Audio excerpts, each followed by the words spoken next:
Don't slip on the trip.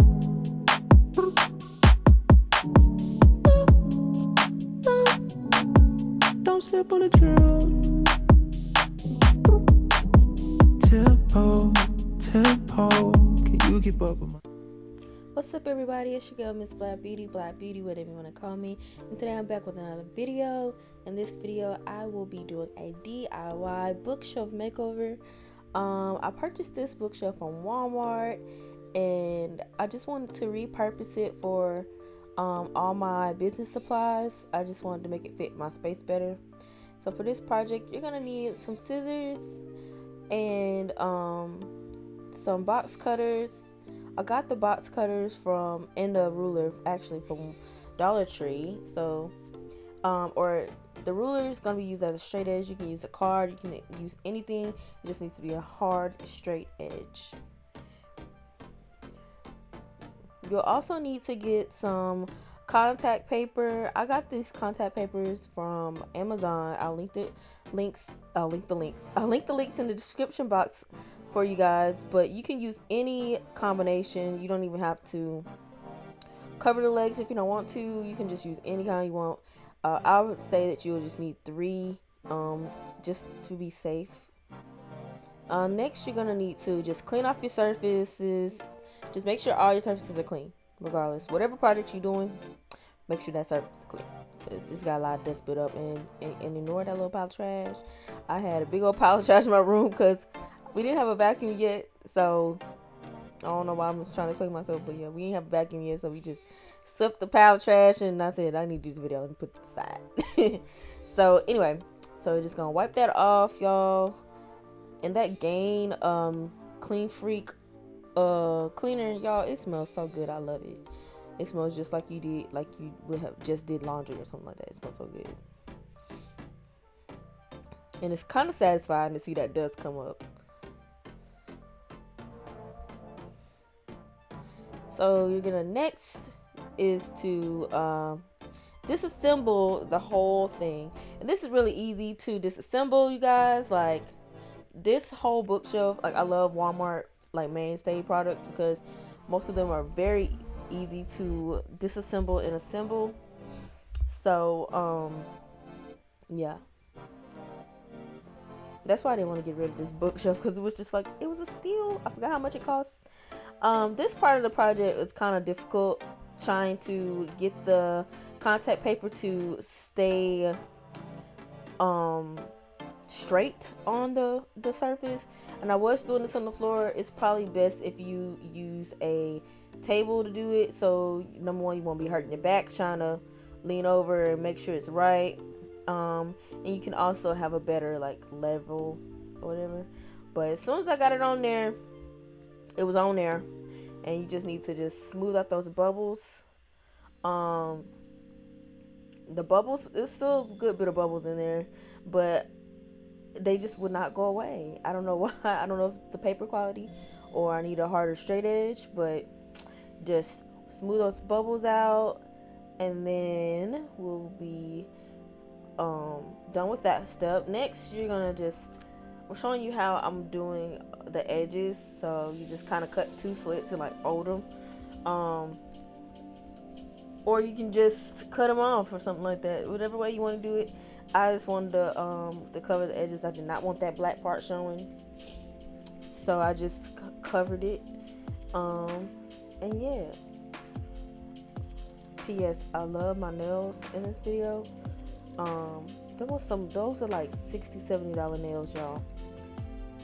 I ain't gonna get into the details of that, but yeah, there was some expensive nails for them to be that short, but they're really cute. I kind of like that look.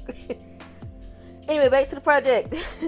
So you're gonna see some bubbles, but you're not gonna see it when you assemble it, because I actually have this shelf facing the wall. So yeah, it's no big deal. Next, I'm gonna cut out the holes in the shelf. You can probably use an X-Acto knife. That'll probably be safer to use than just extending the blade of a cheap box cutter.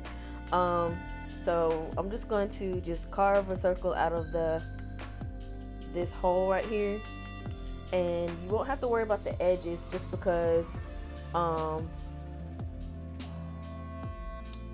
when you assemble the bookshelf again, like the little legs, it'll cover up those edges of that circle, so it's not really going to be that big of a deal. I probably could have stopped right there, you know. I just needed to see the holes, you know.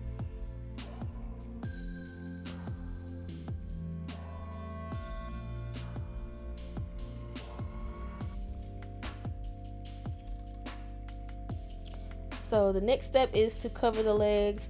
You don't have to use contact paper for this, but I wanted to. It probably would have been easier just to use some spray paint, but I like the way that the contact paper looked.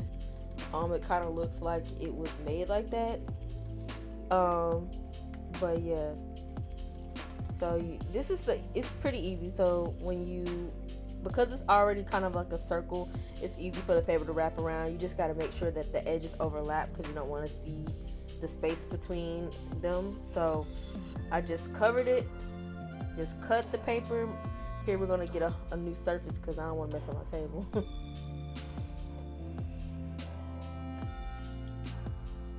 And then just cut the paper off to make sure it's nice and held down, you know, stuck together and not lifting or anything. And then after that, you'll cut the edges, the ends off, so you can expose the little screw so it can go inside the bookshelf again. I'll show you in a second.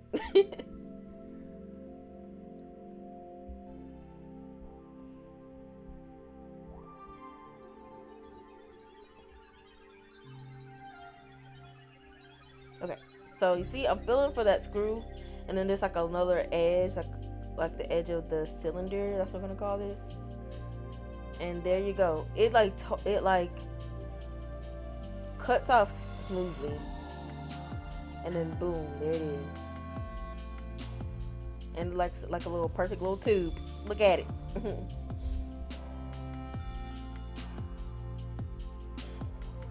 Then I'm gonna have my friend, she's gonna come in. She wanted to try it, so she's wanted to come in and help me finish the rest of these. So while she's doing that, I'm gonna be working on assembling the rest of it. So some of them turned out really good, some of them didn't turn out that well, but it's okay. Like, this is better than throwing away the bookshelf, because I was gonna get rid of it, but I decided to keep it.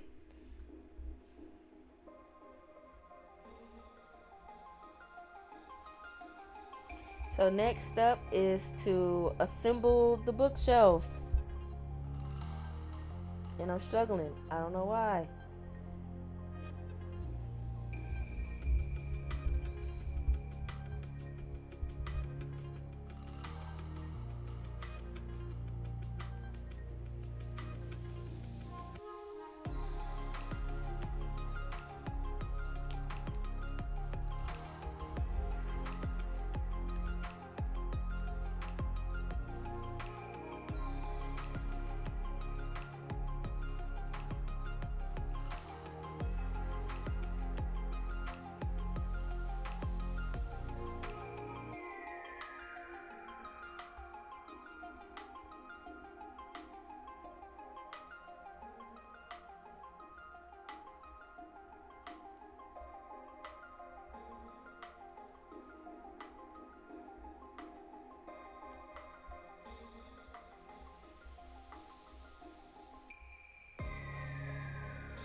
I really liked how this project ended up turning out, y'all. Like, what I envisioned, it really came, it came true.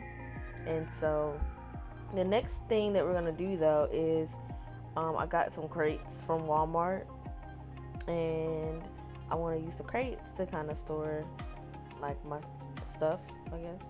And then you can also get those cubbies from Walmart, and you'll see those in at some point. So we're just gonna assemble the legs, the little feet, which those were a little difficult to assemble as well, because not assemble but to do, because they were so little.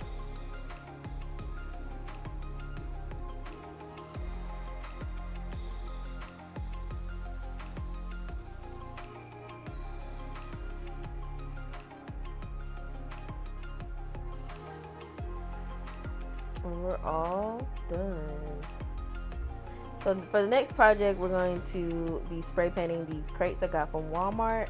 And I think the crates are like $3 to $4. I don't think they're no more than $5. I really thought they were like $8 or $9 to get those, but they're fairly cheap. The only ones they had, I was wanting the pink ones, but the only ones they had were those. And I said, well, I can spray paint them rose gold. So I would not recommend doing this in the house, y'all. I did it in the house because it was cold outside. So you're just gonna spray it. I did about 2 even coats. But if you can do just 1 even coat, like, it still covers pretty well. But because it was kind of patchy, I ended up doing a couple of coats on it. And you'll probably need 2 cans of spray paint for this. I had 2 crates, so like 1 can per per crate. And so this is the before of my inventory holder, whatever y'all want to call it. It's my business section of my room.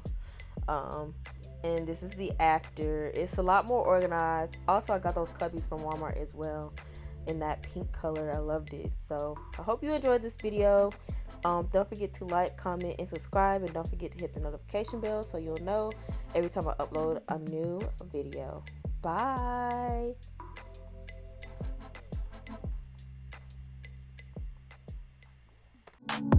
Don't slip on the trail. Tempo, tempo. Can you keep up with my tempo? Tempo. Yeah, yeah. Blowing up, C4. I just hit the Mike Jackson.